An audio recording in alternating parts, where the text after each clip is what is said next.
In the headlines, Chairman of the Marigot Village Council defends the Marigot MP's role in post-Maria rebuilding efforts in the constituency. The NCCU selects 10 finalists for this year's NCCU Calypso competition. And Dominica supports Venezuela against a U.S. bid to suspend the country from the Organization of American States and delegitimize its 20th May election results. I am Andrea Levy with the Channel 5 News. Back with the details after this.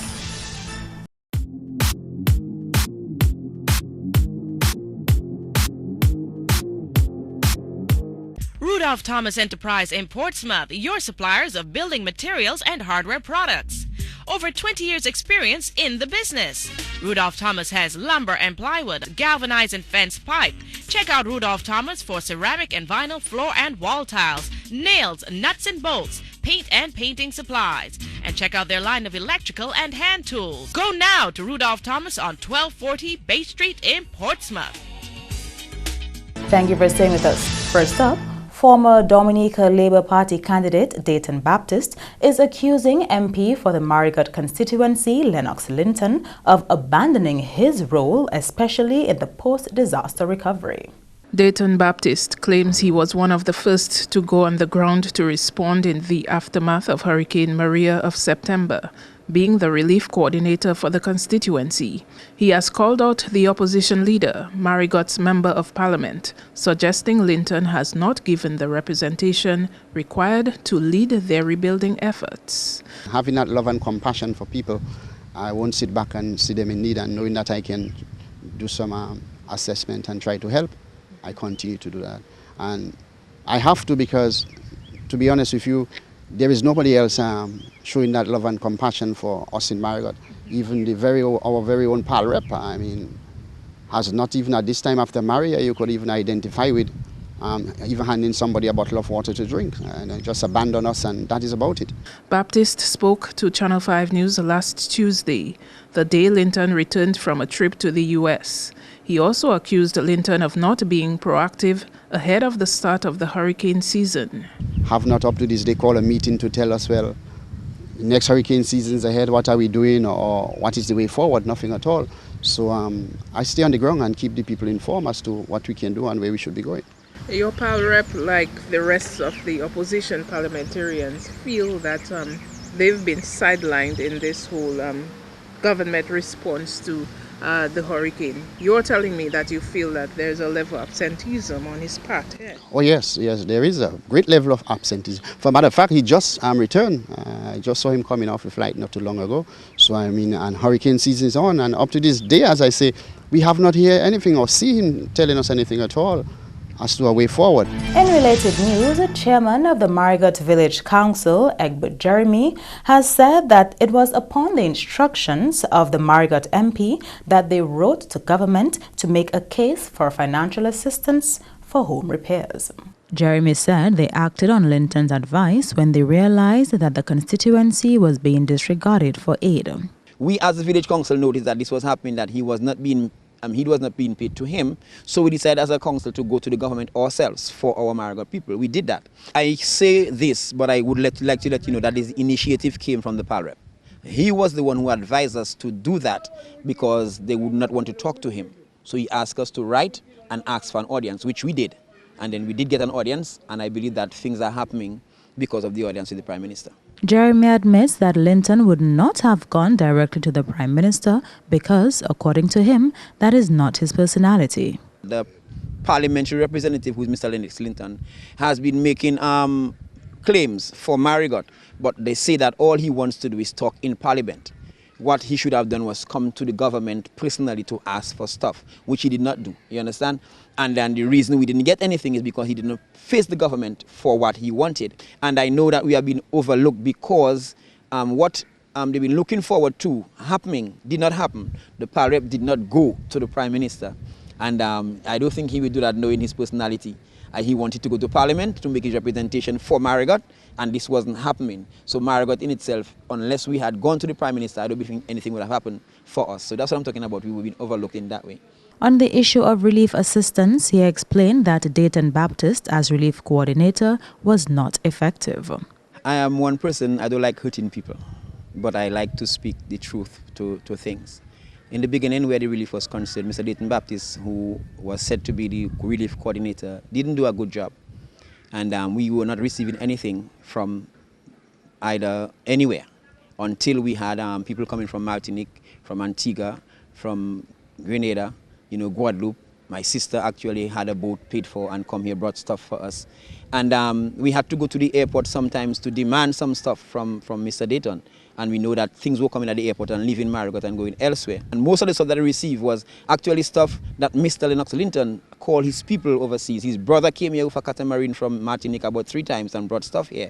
The Marigot Council chairman said he has documented evidence that the community received relief via the state only 4 times. And after we made representation through the World Food Program, then the government sent some stuff. We received stuff from the government here only 4 times.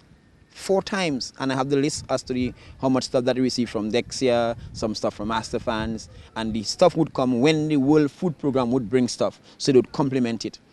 In other top stories, the attorney representing talk show host Matthias Peltier Jr. in a defamation case brought by ASP Cleville Mills has said that the callers to the radio shows should be the ones to pay damages resulting from such civil matters.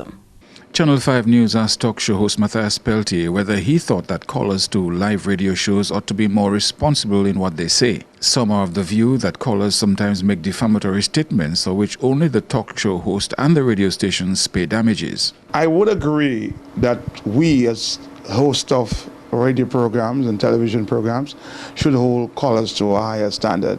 But in this specific case, there are a lot of questions still about the very issue that we are talking about. Remember, this man, of course, the client who won that $80,000 lawsuit against Q95 and Matt Peltier, there was no information out there in the public that he had won that case. We all will agree. There's no information out there that this police officer won that case. He was found not guilty, if you understand where I'm coming from, by a board appointed by, I don't know who did it, but that board that we're talking about found him not guilty on that charge. And, the callers, I have to say, were not aware that that decision was taken. So hence the decision, their comments about this particular police officer. So what do you say at this time? He was found not guilty by a higher body. Nobody knew about that. I'm a journalist. I never even know about that information. Only to find out that when we, of course, were investigating later in the matter, that we found out, yes, Mr. Mills was cleared of the charges by a higher board. But that was not made public, and it's not fair, I think, to the callers themselves, because they were never made aware that that was, that was the case. But we are, I just spoke to my management. They're not too pleased about it, and I think we are going to take this further. So this is not the end of the matter, because it doesn't appear to be fair in the public's eyes. ASP Cleville Mills believes that based on the injury done to individuals through defamatory statements made in the media, the Broadcast Act should be looked at with a view to addressing that issue. Here is Matt Peltier's response. There are many amendments we should make to that Broadcast Act. But would he, Mr. Mills, make an amendment to the Police Act that says no police officer should call radio shows? Is he calling for what? What is he really calling for? He's breaking the laws that were put in place by his command. Why is he trying to amend broadcast laws for journalists when he's not amending or not? He's not adhering to the very laws put in place for himself and other public officers. He's the only police officer that can call radio. No other police officer can do it. Why is it only Mr. Mills? What is really going on? You know what I'm saying? That's just not fair to the public. The 10 finalists for this year's NCCU Kata Slipser competition have been revealed to the public. After the auditions of 19 individuals over the weekend, 10 have been selected to try to dethrone Anton White Ferry Joseph of Grand 4. The 10 finalists are Shamika Sorrendo, Kasim Birmingham, Jude Deloney, Marissa Stedman, Ramadine Phillip, Murphy John Jules, Chris Sylvester, Desmond Lawrence, Shirley Lady S. Charles, and Charles Leatham. For the first time in the NCCU Caras Lipso's 6-year history, 3 reserves were selected from Saturday's auditions. Assistant coordinator of the event explained the problem of getting songs on time has been a long-standing challenge, and the idea of reserves is to eliminate this issue. Last year, that was something that we looked at for last year, but of course we didn't have the show. Is to, if you notice, we've moved up the date of the auditions to have it earlier to give persons more time to have their final piece recorded and submitted. So in case that someone does not meet that deadline, then we won't be held back with the production, because this is it's a professional business, and as an artist we also want to push the artists to work and take it as seriously as we do. So we've set the deadline, and if you do not meet the deadline, then we will be replacing you in the show. The 3 reserves are Steve Williams, Royat Laura, and Ellis Sarah. The 2018 NCCU Caras Lipso competition will formally be launched later this year, and the bands for the band segment will also be announced. The fire department is continuing to investigate an afternoon blaze which broke out in Newtown on Friday, but no determination yet as to its cause. Quick action by the fire department saved the Harlem Plaza from a Friday afternoon blaze. The fire and ambulance services received a call about 2:30 Friday afternoon regarding a fire in Newtown and responded promptly. The fire started upstairs the small house, and its only occupant at the time was not injured. On arrival here, what we found was that the top floor of that building was fully ablaze. So we got to work utilizing water from 2 of our appliances that we came to the scene with, one from each side of the building, and we controlled the blaze very quickly. In my say, we're actually focusing on not having it spread into the adjacent building, which is the Harlem Plaza, and the officers were able to do that successfully. What we can tell is that the building here was occupied by one young lady, and she was in the building at that time, but she's not injured at the moment. She did not get any injury, but the entire top floor of that building was destroyed by the blaze. You are watching the Channel 5 News. Stay tuned for more after the break.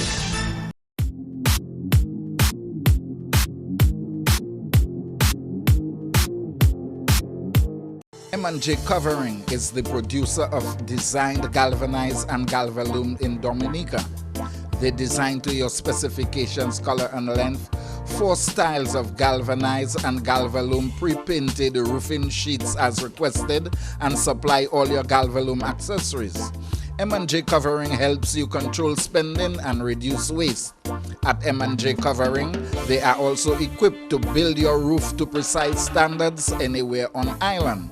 So come to M&J Covering at 1 Mile in Portsmouth, or call 445-5001, 275-5003 today. Si ou ni maladie HIV et bien maladie sexuelle, si ou pas protéger corps là ou ka ni sexe avec plusieurs monde, ça ka mette la vie ou en gros danger. Ou ka exposer tout partenaire au présent et que tant ki ka vini avec maladie. Servi yon condom chaque fois ou ka ni sexe. Changer qui est important pour découvrir maladie à bonheur ou ça vivre en bonne santé même si ou ni maladie HIV. Pour responsabilité, protéger corps et puis les autres. Examiner corps. Aidez du bout si même maladie HIV et l'autre maladie sexuelle. Welcome back. The 41st staging of the Miss Teen Dominica pageant is being hailed a resounding success despite the challenges posed by Hurricane Maria. The comments came from artistic director of the Waitukubuli Dance Theatre Company during a prize-giving ceremony over the weekend. The Dance Theatre Company organizes the pageant every year, and Raymond Lawrence says it is their way of contributing to the holistic development of Dominican youth. This year was our 41st teenage pageant, so we thank God for this achievement. And of course, it's a wonderful opportunity for young girls, especially, to display and to showcase their talents and skills. These opportunities, we think, help to develop their speaking, their modeling, and their performing skills, and to develop their sense of self-confidence and self-esteem. These are the kinds of events that kind of help you to be a little more outspoken, a little more confident in presenting yourself to the public. And we're happy that we have been able to provide that opportunity through the teen pageant now for 41 years. Among the prizes for Miss Teen Dominica were a scholarship from the Ministry of Education towards attending the Dominica State College, payment of all CXC fees by Jay's Bookstore, 2 handsets from Flo, and jewelry from Queen's Jewelry and Julian's Jewelry. Miss Teen Dominica 2018, Georgiana Albert of the Convent High School, has commended the Waitukubli Dance Theatre Company for promoting the arts despite the effects of Hurricane Maria. Their courage and tenacity in the face of the daunting task of organizing a pageant in the post-Hurricane Maria era should be put into a category of its own. Recognizing the need to continue nurturing the Dominican love of pageantry in an effort to return to normalcy, this organization called on the various schools, and with their blessing and the promise of participation, forged ahead planning and executing a spectacular event. Because of your dedication, you have made sure that our culture continues to live and thrive in the most important of places, the young people, and in this case, it has thrived because of the courage and willingness of teen girls. Miss Teen Dominica to date has been the only national pageant held this year, and other participants in the show were Dana Grano of the Castleborough Secondary School, who placed second, Elisa James of the Social Center Adolescence Skills Training Program, who placed third, and Zinga Collier of the Portsmouth Secondary School, and Cyan Davis of the Goodwill Secondary School. Miss Teen Dominica 2018 was hosted under the theme Celebrating the Talents of Our Youth. The Dominica State College intends on adding at least 4 universities to its MOU list by the end of the year. Iduna Jean-Baptiste explains. The DSC has already established Memorandum of Understandings with 37 universities worldwide. Those schools include New York's Medgar Evers College, Monroe College, and University of Maryland. Dominica State College President Dr. Donald Peters says the college has set a high standard consistent with the offerings of well-accredited universities. We get applications for MOUs with us frequently, and I select those universities I believe that will appreciate our students if they transfer, those that will accept all our credits, and those I think that have good programs from which our countries can benefit. But it's not difficult for me because I know some of those people and I know how the system works. And what they're interested in. That is why we set such a high standard at our institution in terms of the registrar's office and our curriculums and our course outlines. Every time you do a MOU, they want to see if what you're doing here is consistent with what they're doing. And in 99% of the cases, we get the MOU signed. In all cases, Dr. Peters said his request is always to impress that these universities lower tuition fees for Dominicans. One of the first things I ask with universities who want to work with us is that we cannot pay our tuition. So if you want our students, you got to bring down the tuition to where we can afford. And in certain cases, universities say, of course we can do that. And then they realize that the state law doesn't allow them to do that. So it's unfortunate. So we just moved to another university. Right now we have about 37 universities that we have MOUs with, so all over the world. And by the end of the year, we'll probably sign 4 or 5 more. The ambassador at large for education pointed out that the DSC also safeguards its reputation and would do its due diligence before entering into an MOU.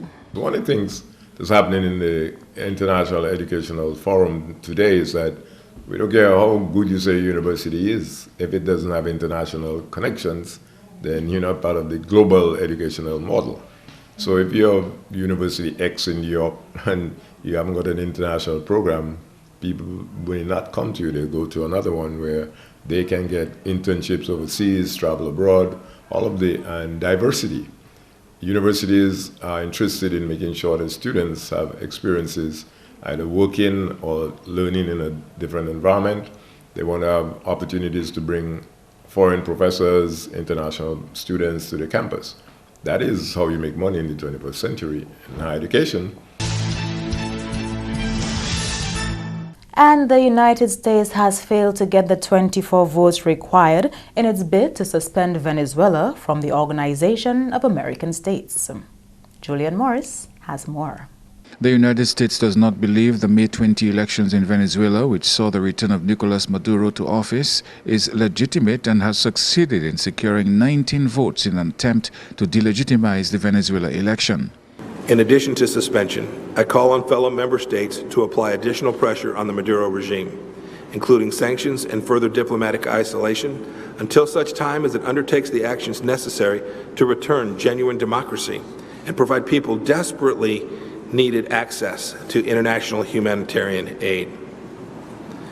We call on all OAS nations to do this today regarding Venezuela and in the future, wherever necessary, for good of the region and the world. Venezuela's foreign minister accused the U.S. of aggression against his country and said U.S. recognition of their election results was not necessary. La agresión contra Venezuela es brutal, es económica, es financiera, es comercial, es política, es mediática. Y nosotros vamos a seguir adelante. Y es nuestro pueblo el que elige su presidente, no son los gobiernos, no es Estados Unidos, no es ninguna institución internacional la que elige el presidente de Venezuela. El presidente de Venezuela se llama Nicolás Maduro Moros y fue elegido con el 68% del apoyo popular en las elecciones del 20 de mayo. Y demandamos el reconocimiento de nuestro pueblo exclusivamente. No nos importa si Estados Unidos reconoce o no reconoce, o si cualquier gobierno que esté aquí sentado reconoce o no reconoce. Y nosotros somos una nación independiente, una nación libre, soberana, y ningún imperio va a poner su pie en territorio venezolano y va a impedir que el pueblo venezolano cumpla con su voluntad, cumpla con su democracia y cumpla con su destino de libertad. Muchas gracias. Haiti, for example, owes Venezuela $2 billion in oil payments and debt, but it did not defend Venezuela from the aggressive U.S.-promoted resolution. Instead, Haiti abstained along with 10 other countries. Dominica joined Venezuela, Bolivia, and St. Vincent and the Grenadines in voting against that resolution. 11 countries abstained. In May 2017, Venezuela said it would be withdrawing from the OAS, often dubbed Washington's Ministry of Colonial Affairs. This withdrawal would not be completed until April 2019.